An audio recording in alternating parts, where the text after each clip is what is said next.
Hello అండి అందరికీ welcome to అరుణ 1819. ఈరోజు నేను చేసిన రెసిపీ బాలామృతం కేక్. ఇంట్లో ఉన్న చిన్నపిల్లలకి అంగన్వాడీలో బాలామృతం పిండిస్తారు కదండి, దానితో అయితే నేను కేక్ని తయారు చేశాను. దీనిలో నేను బెల్లం వేసి చేశానండి. చాలా అంటే చాలా బాగా వచ్చింది. మీరు కూడా ఒకసారి ఇలా ట్రై చేసేయండి. ఒక మిక్సీ జార్ని తీసుకుని దానిలో 2 కప్పుల బాలామృతం పిండిని యాడ్ చేసుకోండి. దానిలోనే 2 యాలకులు కూడా వేసుకోండి. అర spoon baking soda, 1 spoon baking powder.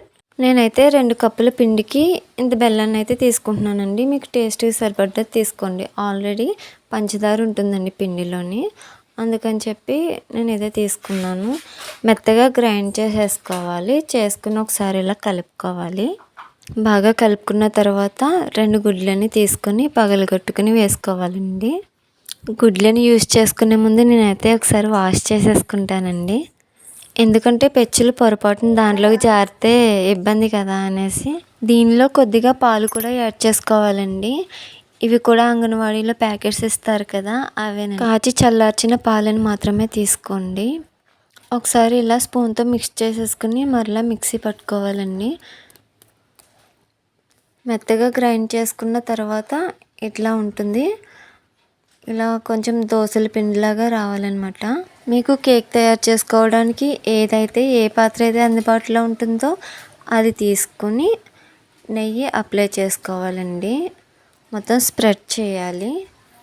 Mixie జార్లో ఉన్న మొత్తం ఇలా వేసేసుకోవాలన్నమాట. ఇట్లా వేసేసుకున్న తర్వాత ఒకసారి ఇలా కుదపాలన్నమాట. మీరు డ్రై ఫ్రూట్స్ ఏమైనా వేసుకుంటే పైన వేసేసుకోవచ్చు. నేనైతే జీడిపప్పుని ఇలా వేసుకున్నానండి. మీకు డ్రై ఫ్రూట్స్ ఏం వేసుకోవాలనిపిస్తే అవి పైన ఇలా వేసేసుకోవటమే. చూసారు కదా, ఇలా ఉంది. ఇప్పుడు స్టవ్ మీద పెట్టుకోవాలి. ఇదంతా సిమ్లో పెట్టుకునే చేసుకోవాలండి. హైలో పెడితే మాడిపోతుంది. నాకైతే 25 మినిట్స్ పట్టింది ఈ కేక్ బేక్ అవటానికి. ఈ పాత్రతోనే వచ్చిందండి అడుగున స్టాండ్. నేనైతే సిమ్లో పెట్టేసుకున్నాను. మధ్యలో చూసుకుని చాక్తో కానీ టూత్పిక్తో కానీ మధ్యలో చెక్ చేసుకుంటూ ఉండాలి. 1-2 సార్లు చెక్ చేసుకుంటే సరిపోద్దండి. అవ్వలేదనేసి ఇంకో 10 మినిట్స్ మూత పెట్టేశాను. 10 మినిట్స్ తర్వాత చూస్తే అతుక్కోలేదు. చూసారా, అయిపోయింది. స్టవ్ ఆఫ్ చేసేసాను అనమాట. ఇది పూర్తిగా చల్లారిపోవాలండి. వేడిగా ఉంటే రాదు మనకి. మొత్తం చల్లారిపోవాలి. చల్లారిన తర్వాత చూసారు కదా, అంచులు చూసారు కదా, అవే ఓపెన్ అయిపోయినాయి. ఇప్పుడు చాక్ తోటి చుట్టూరు తీసేసుకోవాలి. మిడిల్లో కూడా తీసుకోవాలన్నమాట.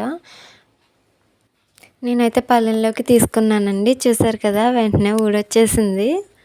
బాగా చల్లారితేనే ఇలా వస్తుందండి. ఇది ఫ్రంట్ సైడ్. పిల్లలకి విడిగా పిండి దాంట్లో వాటర్ పాలు కలిపి పెడతారు కదండి, అది తొందరగా అరగదు. ఇలాగా కేక్ అయినా బిస్కెట్స్ అయినా ఇలా చేసి పెట్టినట్లయితే వాళ్ళు కూడా ఇష్టంగా తింటారు. బెల్లం వేసి చేశాను కాబట్టి చాలా టేస్టీగా వచ్చిందండి. మీరు కూడా ఒకసారి బెల్లంతో ఇలా ట్రై చేయండి.